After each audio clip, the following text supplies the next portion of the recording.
And therefore we see that many of the Muslims today, especially the young Muslims, they are caught up in the clutches of kufr, because the kufr has offered them something they think they cannot find in the deen: companionship. And some of it is our fault.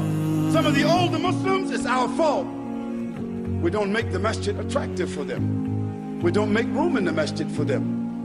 The masjid is only the rugs, the books. What some young people are going to do with rugs and books all day?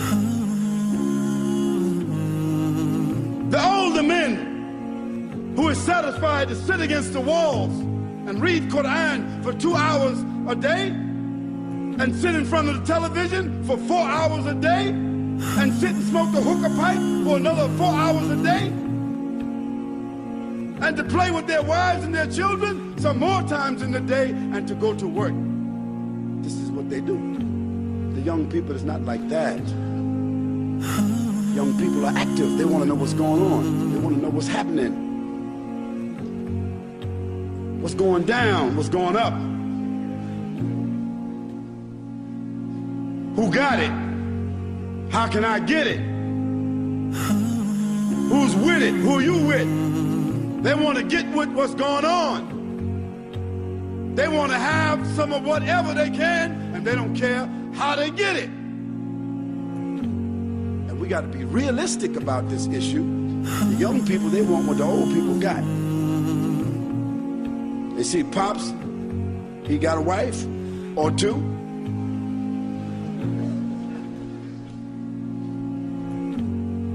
He might not have the stability or the ability to deal with a wife, but he want a little girl. He want a little honey on the side. A little haram honey. And we are telling him he ain't ready for marriage. And we're not going to support him in marriage. Since he didn't finish school, and since he ain't do the job we want him to do, and since he ain't doing what I told him to do, don't get married. So what you telling him to do? You laying down with your wife every night, or going to visit your other wife on other nights, what you think your son doing? He a grown man just like you are. You have to facilitate what the young people need. Make a room. If your son has a room in your house, let him go get him a wife and bring that wife in his room in your house. Better for him to have a wife, and you and your wife take care of them until they get themselves on their feet, than for him to go out and deal with the haram. And the same thing with the daughters. How come the brothers don't want to give their daughters away? He looking for Prince Charming to come. He looking for that brother who got a good job, brother who got a good education, the brother who gonna spend $10,000 on the dowry, $10,000 on the apartment, $10,000 on Pops too.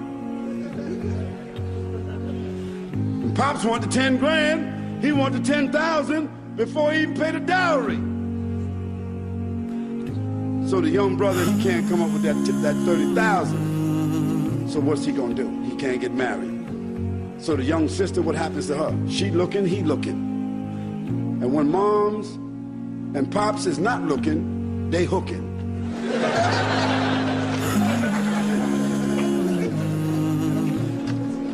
Then you got a Ibn Haram that comes.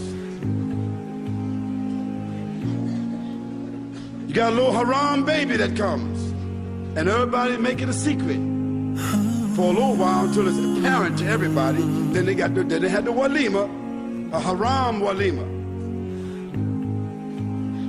Because the fact is, the baby is innocent.